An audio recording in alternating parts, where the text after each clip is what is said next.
Assalamualaikum warahmatullahi wabarakatuh. Sebelum khutbah kami lanjutkan, silakan Bapak isi sop depannya masih kosong Bapak. Silakan yang depannya masih kosong diisi nggih. Biar yang belakangan tidak lompat-lompati pundak-pundak panjenengan. Innal hamdalillah nahmaduhu wa nasta'inu wa nastaghfiruh wa na'udzu billahi min shururi anfusina wa min sayyiati a'malina. May yahdihillahu fala mudilla lahu wa may yudlil fala hadiya lahu. Asyhadu an la ilaha illallah wahdahu la syarika lah wa asyhadu anna Muhammadan abduhu wa rasuluh. Allahumma shalli ala Muhammad wa ala alihi wa sahbihi wa man tabi'ahum yaumiddin. Wa qala wa ta'ala fi kitabil karim, a'udzu billahi minasyaitonir rajim. Qul amanna billahi wa ma unzila alaina wa ma unzila ala Ibrahim wa Ismail wa Ishaq wa Yaqub wal asbad wa ma utiya Musa wa Isa wan nabiyyuna min rabbihim la nufariqu baina ahadin minhum wa nahnu lahu muslimun. Ya ma'syaral muslimin, ittaqullaha haqqa tuqatih wa la tamutunna illa wa antum muslimun. Jemaah sekalian, bahwa sebentar lagi insya Allah pada hari Selasa jamaah haji kita Indonesia dan seluruh dunia akan berkumpul di Arafah atau melaksanakan wukuf. Di mana jamaah sekalian bahwa haji ini adalah sudah ditentukan Allah mulai zaman Nabi Ibrahim sampai akhir hayat atau kiamat tidak akan berubah syariatnya. Artinya apa? Haji adalah harus di Arafah, harus di Mekah, harus di Mina, Musdalifah, dan harus di Tanah Haram. Maka kalau ada seorang ulama yang mengatakan haji ya gak apa-apa di Indonesia, ini sudah sesat ulama. Siapapun, apakah itu Panji Gumilang atau siapa saja lah, ini pasti kesesatan. Pasti sudah hak. Karena mereka adalah mendalil atau membuat aturan sesuai dengan kemauannya, sesuai dengan keinginannya, supaya mereka mendapat pujian dari orang-orang yang tidak suka dengan Islam. Inilah, maka Allah sudah menandaskan tadi, Qul amanna billahi wa ma unzila alaina wa ma unzila ala Ibrahim wa Ismail wa Ishaq wa Yaqub wal asbad wa ma utiya Musa wa Isa wan nabiyyuna min rabbihim. Katakan Muhammad, berimanlah kalian sekali semuanya, termasuk haji, puasa, sholat, kepada saya atau kepada yang diturunkan Allah kepada saya, kepada Nabi Ibrahim, kepada Nabi Ishak, Musa, Ismail, dan seluruh nabi sekalian. Ajarannya sama, bahwa haji semuanya adalah harus di Mekah ataupun di Arafah. Tidak ada haji di Karbala, tidak ada haji di Indonesia, tidak ada. Inilah semua kebohongan. Yang kedua jemaah sekalian, bahwa haji ini adalah memang identik atau awal sejarah adalah yaitu pada Nabi Ibrahim alaihissalam.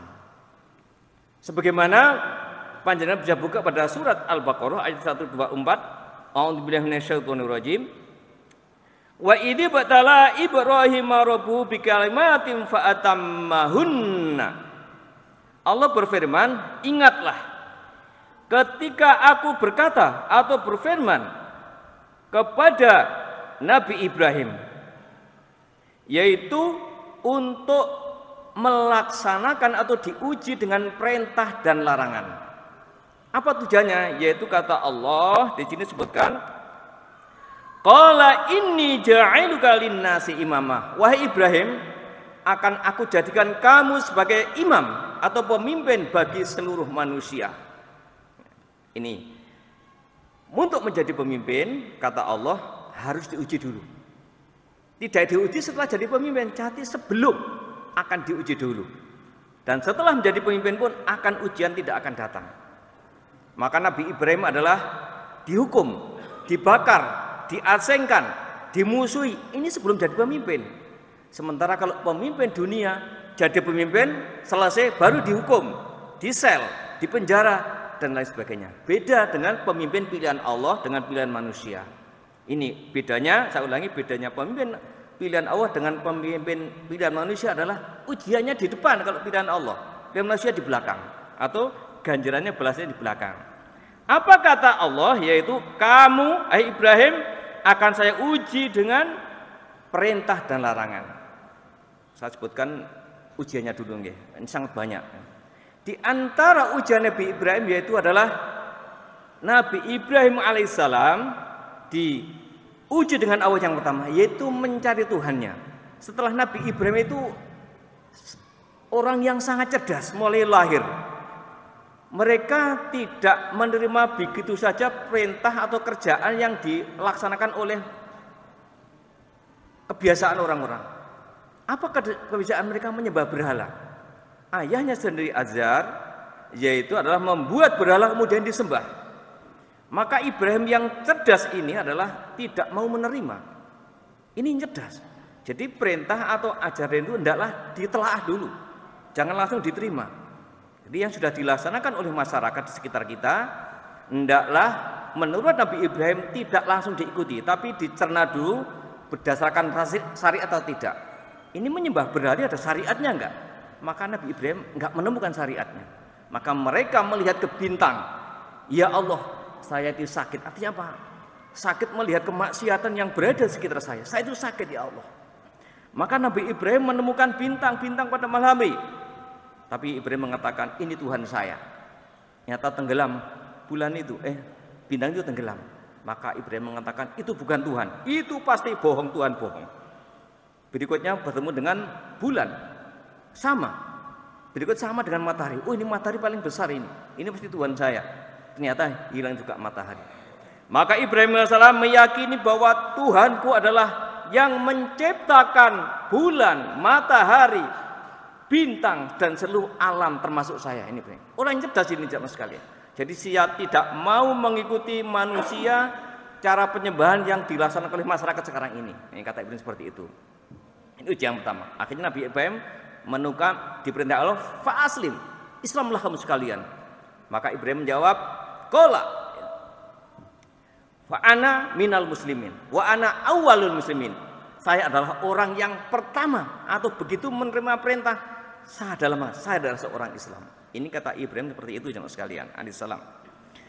Yang kedua jemaah sekalian, kecuali Nabi Ibrahim menemukan Tuhan Allah, ya, akhirnya Nabi Ibrahim berdebat dengan ayahnya. Wahai ayah, wahai masyarakat, saya itu tidak bisa menerima panjenengan membuat patung, kemudian dijual, kemudian dimakan. Berarti engkau makan Tuhan engkau. Maka ayahnya yang seorang mendidiknya memberi makan mengatakan, wahai Ibrahim, kalau engkau tidak mau diam, maka engkau tak cincang. Coba jemaah sekalian, anaknya yang pengen menyelamatkan orang tuanya dari siksa neraka jahanam malah mau dicincang kalau tidak mau berhenti. Ini ujian jemaah sekalian, orang tuanya sendiri, ya, termasuk dengan masyarakat. Karena hati selalu gelisah, selalu gundah, maka Ibrahim suatu saat, Ibrahim adalah orang yang cerdas dan sangat kuat. Maka Nabi Ibrahim di sini sebutkan ya dalam surat As-Saffat, ya, ayat yang ke sekitar 80-an, ini disebutkan sekalian, yaitu Nabi Ibrahim mendekati patung itu didekati. Ya. Maka Nabi Ibrahim bertanya, faqala ala ta'kulun, wahai patung-patung, apakah kamu tidak makan? Ibrahim bertanya seperti itu, ini membuktikan kenapa kau disembah, apakah bisa jawab enggak ini? Maka Nabi Ibrahim mengatakan ini, malakum la tantikun, mengapa kau diam saja enggak tidak menjawab? Tanya seperti itu. Oh, ini pasti bukan Tuhan. Wong bintang aja yang bisa menerangi enggak bisa jawab, apalagi ini pasti bukan Tuhan. Maka kata Allah, Nabi Ibrahim mengambil kepal tangannya, faragha alaihim, maka Nabi menggunakan tangan kanannya dengan yang sangat kuat, dzarban bil yamin, memukul dengan tangan kanannya patung-patung ini, das. Semuanya patung bergelimpangan. Coba bayangkan, patung yang kuat dipukuli dengan tangan. Enggak ada penyebutan di sini dengan kampak atau apa. Tapi justru kampak itu digunakan Nabi Ibrahim setelah semuanya hancur, tinggal satu yang paling besar. Maka dikalungkanlah kampak itu di pundaknya. Maka dipanggillah Ibrahim. Ibrahim, apakah kamu yang menghancurkan patung-patung ini, Tuhan saya? Enggak, saya enggak menghancurkan. Itu lihat dulu. Yang paling besar itulah yang menghancurkan. Kecerdasan Nabi Ibrahim timbul. Hei Tuhan, wahai, mengapa kamu menyembah sesuatu yang tidak bisa gerak, nggak bisa makan, nggak bisa menghancurkan? Mengapa kau sembah? Terbalik, dia akhirnya mati kelepek, nggak bisa berkata. Oh iya ya, nggak bisa saya sembah, yang bisa makan nggak bisa berjauh, kok saya sembah? Mati kelepek dia akhirnya. Ya. Maka sang raja bertanya lagi, wahai Ibrahim, siapa Tuhanmu? Tuhanku adalah yang maha menghidupkan, maha mematikan, menciptakan alam seluruh ini. Saya bisa Ibrahim untuk membunuh dan menghidupkan seseorang. Maka dipanggillah dua remaja. Yang satunya dibunuh, gelebak, satunya hidup. Ibrahim, saya bisa menghidupkan dan mematikan. Saya ini Tuhan Ibrahim. Kalau kamu tak biarkan kamu hidup, berarti saya bisa menghidupkan kamu. Tapi kalau kamu tak bunuh, kamu akhirnya mati ya. Kamu mati berarti. Oh, kalau gitu ya Tuhan, Tuhan saya, Rob saya adalah yang menjalankan matahari dari timur ke barat. Maka baliklah wahai Tuhan. Maka cerdasnya timbul lagi. Maka sang Tuhan ini nggak bisa berkata lagi kelepek. Ini cerdasnya Ibrahim. Maka pemimpin harus cerdas. Seorang tua harus cerdas mendidik anak-anaknya. Ya. Apa kelanjutannya? Namanya pemimpin dolim nggak kehabisan akal. Ya opo caranya Ibrahim ini mati? Maka ayo tentara, wahai polisi, semuanya, ayo dirikan api unggun yang sangat besar. Nanti Ibrahim kita lemparkan. Betul, akhirnya Nabi Ibrahim dilemparkan. Paginya masih utuh Nabi Ibrahim. Alhamdulillah ya. Nah, inilah ujian sebelum jadi pemimpin yang tangguh, luar biasa ujiannya jemaah sekalian. Maka di saat-saat yang genting ini seorang pemimpin akan datang pertolongan Allah. Orang yang istiqomah dalam kebenaran akan datang pertolongan Allah. Lanjut jemaah sekalian. Setelah Nabi Ibrahim dibakar, akhirnya Nabi Ibrahim mengadakan perjalanan atau hijrah dari Irak menuju ke Sam atau Palestina. Di Palestina dakwah. Nabi Ibrahim nggak punya anak lama. Ya. Masa waktunya mepet sekali. Ya. Setelah di Palestina, Nabi Ibrahim bertemu dengan raja. Maka istrinya tadi adalah yang namanya Sarah. Ditanya oleh sang raja, "Wahai Ibrahim, itu siapa yang bersama kamu?" "Ini adalah saudara perempuan saya." Seandainya ini dikatakan istri saya, kata Nabi Ibrahim, pasti akan diminta paksa karena sangat cantik Sarah ini. Maka Ibrahim dengan cara cerdasnya, ini adalah saudara saya. Nah, inilah akhirnya nggak jadi. Maka Nabi Ibrahim dikasih istri lagi yang bernama Siti Hajar. Tidak sampai itu jemaah sekalian. Setelah Nabi Ibrahim lama nggak punya anak, ya, Nabi Ibrahim ada perintah juga, yaitu apa perintahnya? Yaitu sunnah atau sunat atau khitan. Umur berapa? 100 tahun jemaah sekalian. Bayangkan, umur 100 tahun suruh khitan. Maka disebutkan oleh hadis bahwa Nabi Ibrahim orang yang pertama kali yang melaksanakan khitan. Mulai Ibrahim sekarang adalah orang Islam harus khitan. Apa yang dikenal Ibrahim? Begitu menerima perintah khitan, Nabi Ibrahim ambil kampak, langsung tarik dagingnya, dipukul sendiri, das. Langsung sudah selesai sunatnya. Orang-orang heran, ulama mengatakan, mengapa Nabi Ibrahim kok sunatnya dengan kampak, tidak dengan pisau atau mengundang orang ahli khitan waktu itu belum ada ya, karena pertama kali ya. Maka ulama mengatakan bahwa Nabi Ibrahim tidak suka menunda-nunda perintah. Begitu perintah diterima langsung laksanakan, potong. Akhirnya menjadi sunnah. Itulah kisah sunnatnya seorang Islam jemaah sekalian. Ya, tidak menunda-nunda perintah Allah. Selanjutnya setelah sunnah jemaah sekalian, maka Nabi Ibrahim selalu berdoa kepada Allah semoga diberi keturunan. Diberilah Ismail alaihissalam. Diuji lagi. Pak Ibrahim dari Sam, dari Palestina, anakmu taruhlah di Baitullah di Mekah. Masih umur belum sebulan bayinya. Di situ tidak ada kehidupan sama sekali. Pohon, air gak ada sama sekali. Tapi ini perintah Allah harus dilaksanakan. Ya, maka dilaksanakanlah. Setelah sampai di Baitullah, Ibrahim meninggalkan tempat pada istri dan anaknya. Maka istrinya Siti Hajar berkata, "Wahai Abi, apakah ini perintah Allah? Apakah ini perintah Allah saya ditinggal di sini? Nabi Ibrahim alaihissalam tidak menoleh, tidak menjawab. Sampai 2 kali berjalan lagi menjauh, Abi, apakah ini perintah Allah? Tidak menjawab lagi. Sampai ketiga kali jamaah sekalian, Nabi Ibrahim baru menoleh, Abi. Maka menoleh, apakah ini perintah Allah? Iya, perintah Allah. Ditinggallah. Oke, siap, kalau perintah Allah adalah kami laksanakan. Maka ditinggallah. Singkat terjemah, Ismail sudah besar. Nabi Ibrahim setelah dari Palestina kembali lagi ke Mekah. Apa? Untuk menyembelih. Apa kata mereka? Apa kata Ibrahim? Wahai anakku, ya abati, wahai anakku, ya, aku bermimpi untuk menyembelih kamu. Apa pendapatmu? Kalau itu ya bunaya, saya menerima perintah untuk menyembelih kamu. Apa pendapatmu? Kata Ismail yang soleh, kerjakan ayah, kerjakan saja. Karena insya Allah, kata anaknya ya, kalau ya abadi af'al, kerjakanlah ayahku. Penyembelihan itu perintah Allah, kerjakan. Maka betul dikerjakan sekalian.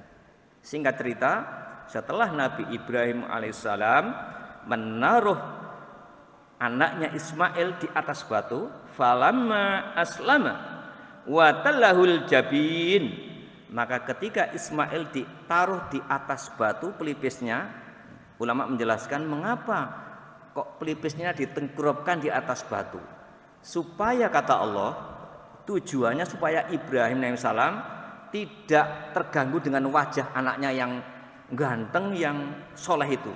Kalau melihat wajahnya nggak tega menyembelih, maka dikurupkanlah. Maka setelah Nabi Ibrahim mengacungkan pedangnya untuk menyembelih, wa nadainahu ya Ibrahim, wahai Ibrahim, kata Allah, kamu telah melaksanakan perintahku atau mimpimu tadi itu. Maka Ibrahim, engkau adalah termasuk orang-orang yang solih. Ini jamaah sekalian, maka sekarang adalah diperintahkan untuk korban, adalah kisahnya seperti itu. Memberi korban atau mengorbankan yang sangat dicintainya, yaitu adalah anaknya sendiri. Karena tidak mungkin menyembelih anaknya, maka Allah mengganti dengan kambing, dengan domba yang putih besar, yang paling baik. Maka sekarang silahkan panjenengan berkorban dengan kambing yang paling baik atau sapi yang paling baik, yang harganya mahal. Jangan yang murah-murah, yang sakit-sakitan. Itu tidak syariat. Yang syariat adalah kambingnya harus sehat, harus bersih, matanya tajam, harganya yang mahal. Itulah kurban yang sebenarnya. Demikian jemaah sekalian, pada khutbah yang pertama semoga bermanfaat. Kisah Nabi Ibrahim sangat panjang. Kami coba menyampaikan dalam diskusi pengajian sampai 2 jam baru selesai. Itu pun belum total ya. Demikian aku lihat, astaghfirullah li wa lakum.